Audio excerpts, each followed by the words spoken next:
Hello students, मैं कपिल कुमार शर्मा एक बार फिर आप लोगों के सामने एक नई वीडियो लेकर आया हूं। और आज की वीडियो भी मेरी साइंस से जुड़ी हुई होगी। मेरा टॉपिक चल रहा है क्लास 10th का केमिकल रिएक्शन एंड इक्वेशन, और उसमें आज एक नया टॉपिक लेकर मैं आपके सामने आया हूं। उम्मीद है कि वो दोनों वीडियो आप लोगों ने देख ली होगी। उसी के आधार पर उसी से जुड़ा हुआ एक अगला टॉपिक जो बहुत ही इम्पोर्टेंट है। उम्मीद करता हूँ कि आज का टॉपिक भी आपके लिए उतना ही इंटरेस्टिंग होगा जैसा कि पहले रहा है। हम लोग बात कर रहे हैं आज types of chemical reaction. On the basis of chemical change हमने आपको दो तरह के चेंजेस बताए थे, केमिकल चेंज और फिज़िकल चेंज। तो आज हम केवल बात करेंगे टाइप्स ऑफ केमिकल रिएक्शन की, और केमिकल रिएक्शन को भी हम लोग बात करेंगे on the basis of chemical change. On the basis of chemical change, the chemical reaction classified into the following parts. So the point is, first, second, third और fourth, fifth के हिसाब से हम लोग कोशिश करेंगे कि सारे पॉइंट्स को जो है अलग अलग लिखें। तो टाइप ऑफ केमिकल रिएक्शन में जो पहला है वो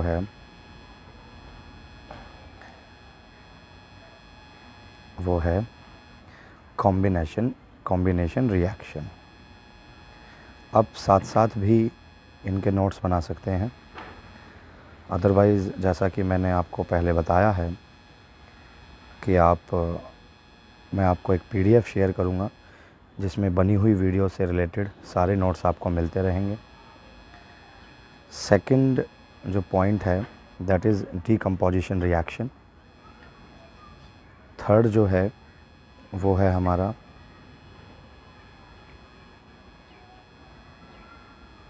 डिस्प्लेसमेंट रिएक्शन।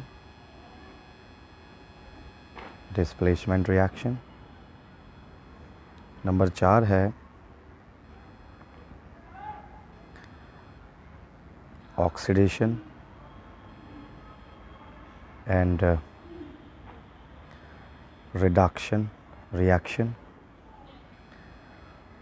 और अगर हम लोग 5th नंबर की बात करें that is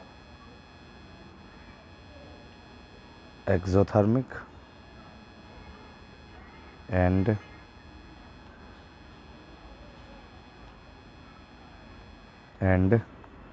endothermic reaction.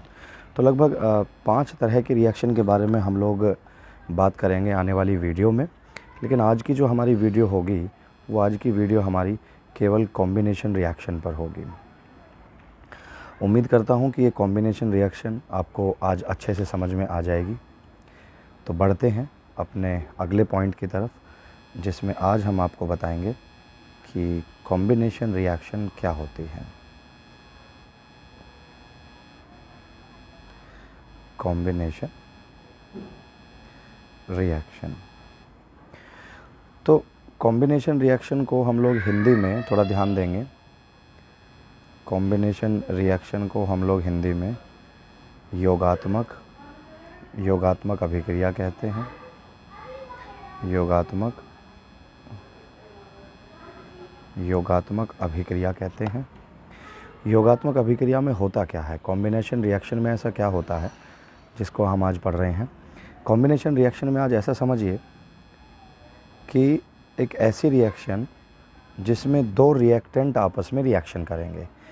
A और B आपस में रिएक्शन करेंगे और दोनों आपस में रिएक्शन करके एक नया कंपाउंड बनाएंगे, एक नया सब्सटेंस बनाएंगे C। यहाँ समझ में आ रहा होगा, कॉम्बिनेशन, कंबाइंड होना। A और B आपस में मिलकर एक नया सब्सटेंस बनाएंगे जिसका नाम होगा C। आगे देखते हैं। कॉम्बिनेशन रिएक्शन को हम लोग एक नाम से और जानते हैं। इस रिएक्शन को हम लोग सिंथेसिस रिएक्शन भी कहते हैं। ध्यान रखिएगा, अगर कभी ज़रूरत पड़ जाती है तो याद रहेगा आराम से। तो दो सब्सटेंस आपस में मिलकर एक नया प्रोडक्ट बनाते हैं। ये तो आपको पता ही है कि एरो से पहले जो दो चीज़ें होती हैं उन्हें हम लोग क्या बोलते हैं, उन्हें हम रिएक्टेंट बोलते हैं।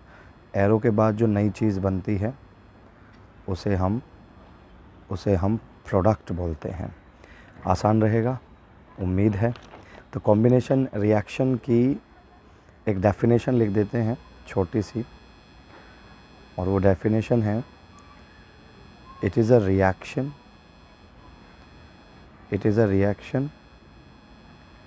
in which two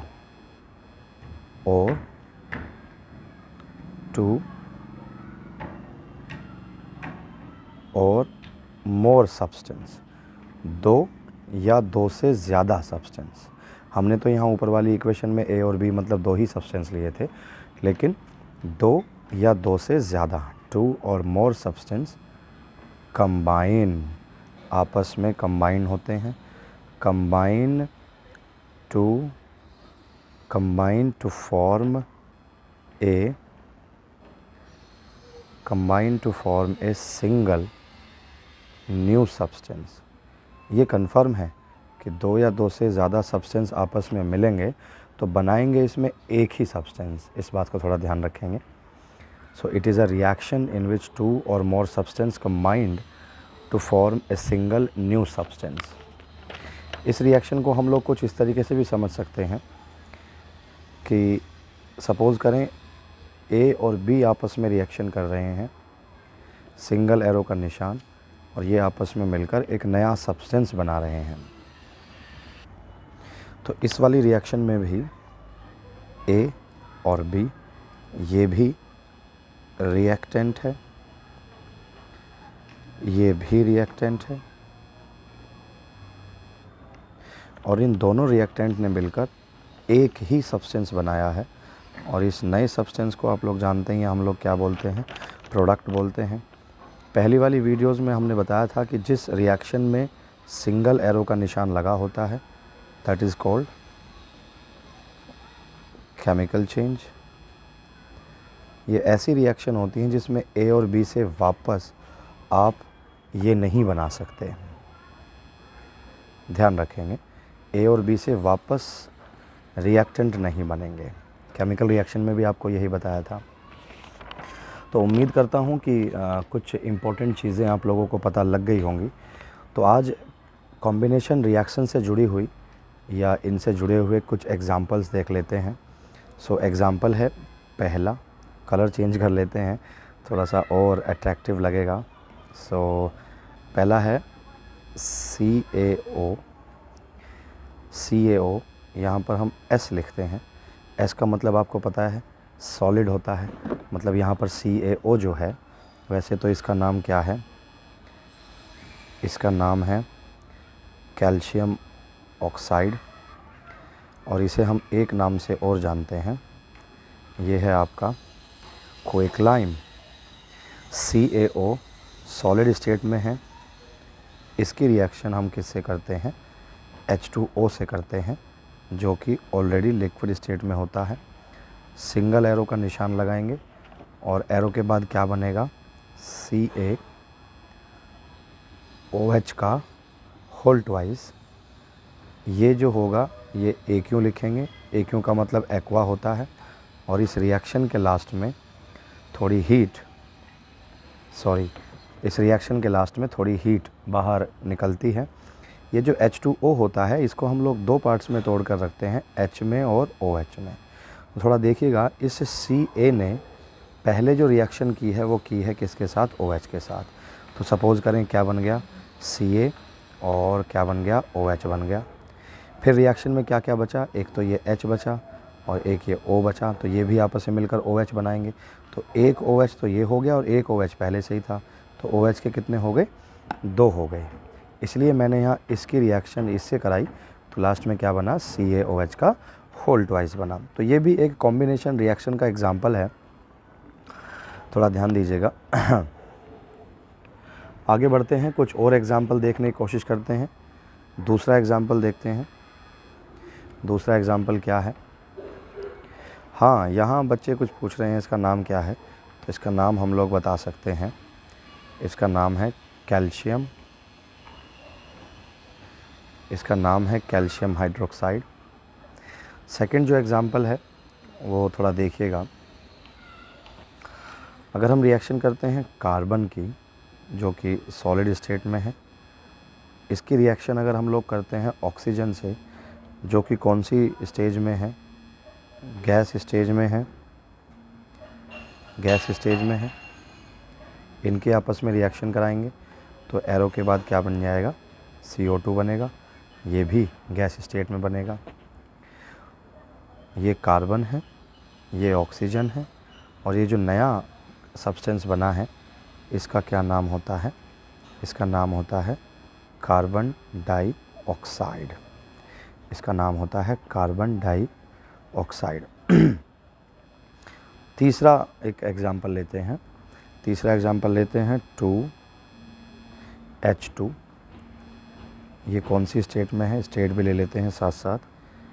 ये है गैस स्टेट में, प्लस ऑक्सीजन, ये भी कौन सी स्टेट में है, गैस स्टेट में है। ये आपस में रिएक्शन करेंगे तो क्या बनाएंगे, H2O। H2O भी कितने बनाएंगे, 2 बनाएंगे। 2H2O, 2 मॉलिक्यूल बनाएंगे। ये कौन सी स्टेट में है, लिक्विड स्टेट में है। और रिएक्शन देखते हैं।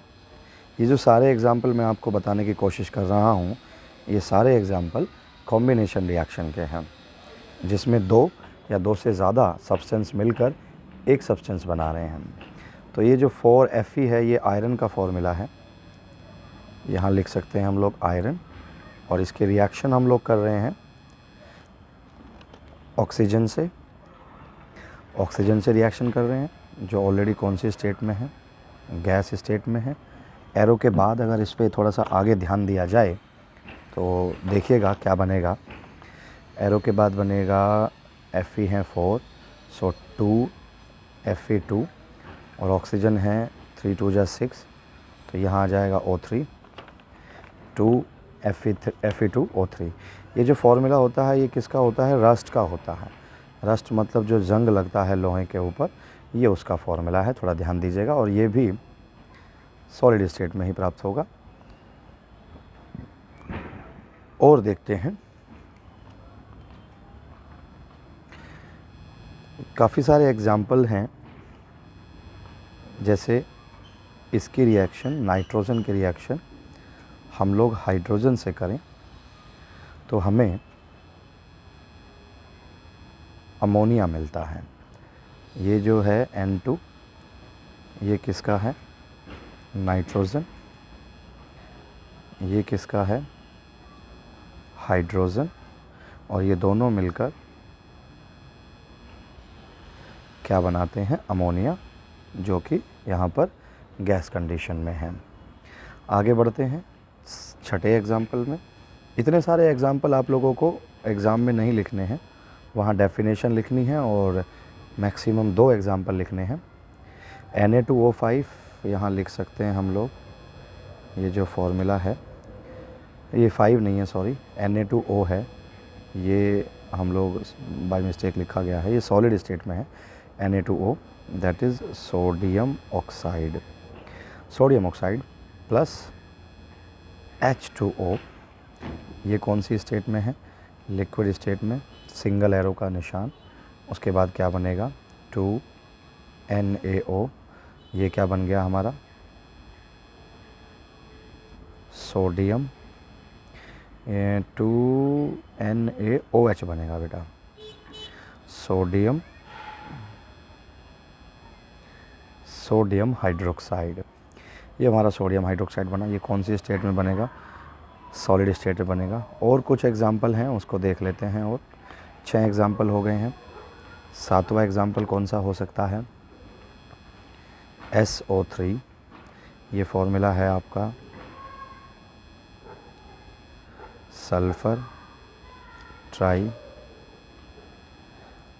ट्राईऑक्साइड की जो रिएक्शन है वो हम कराते हैं H2O से, जो कि लिक्विड स्टेट में है। और ये जो SO3 था ये गैस स्टेट में है। एरो का सिंबल, और हमारा सीधा सीधा क्या बन जाएगा, H2SO4। ये SO3 पहले से ही था, ऑक्सीजन यहाँ मिल जाएगा तो SO4 हो जाएगा। थोड़ा देखेंगे, और H2SO4 जो होता है वो होता है आपका सल्फ्यूरिक एसिड, या हम इसे एक नाम से और पुकारते हैं और वो नाम है हाइड्रोजन सल्फेट।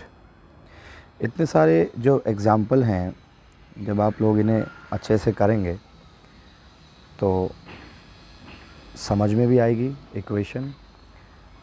देखिएगा, एक है रिएक्शन सल्फ़र, सॉलिड स्टेट में है, इसकी रिएक्शन करते हैं हम लोग ऑक्सीजन से, गैस स्टेट में है, और एरो के बाद जो बनेगा दैट इज़ SO2, ये भी कौन सी स्टेट में है, गैस स्टेट में है। तो ये जितनी भी रिएक्शन है, थोड़ा ध्यान देंगे, ये मैंने जितनी भी रिएक्शन कराई हैं सभी में मैंने सिंगल एरो के निशान लगाए हैं, लेकिन किसी भी एरो के निशान के ऊपर मैंने टेम्परेचर नोट डाउन नहीं करा है। तो इसके पीछे भी एक कारण है कि जिन जिन रिएक्शन, ध्यान देंगे बेटा, जिन जिन रिएक्शन में एरो के निशान के ऊपर टेम्परेचर लिखा होता है कि ये रिएक्शन का जो टेम्परेचर है वो 50 डिग्री सेल्सियस है, इसका 100 डिग्री सेल्सियस है, तो जिन रिएक्शन के ऊपर टेम्परेचर लिखा होता है हमें समझ लेना है कि वो रिएक्शन उतने टेम्परेचर पर हो रही है। लेकिन जिन रिएक्शन के ऊपर या जिन रिएक्शन में एरो के निशान के ऊपर टेम्परेचर नहीं लिखा होता, उसको हमें समझ लेना है कि वो रिएक्शन जो है वो रूम टेम्परेचर पर हो रही है। वो रिएक्शन किस पर हो रही है, रूम टेम्परेचर पर हो रही है। और रूम टेम्परेचर कितना होता है, रूम टेम्परेचर होता है हमारा 25 डिग्री सेल्सियस। याद रखेंगे, कहीं कहीं पर कोई चीज़ केल्विन में दी होती है, कहीं कहीं पर कोई चीज़ फ़ारेनहाइट में दी होती है, कहीं कहीं पर कोई चीज़ रोमर में दी होती है। पर हम लोग ये वाली वीडियो बाद में देखेंगे कि टेम्परेचर को हम लोग एक से दूसरे में कैसे कन्वर्ट करते हैं। पर आज का जो इम्पोर्टेंट टॉपिक था वो था हमारा कॉम्बिनेशन रिएक्शन।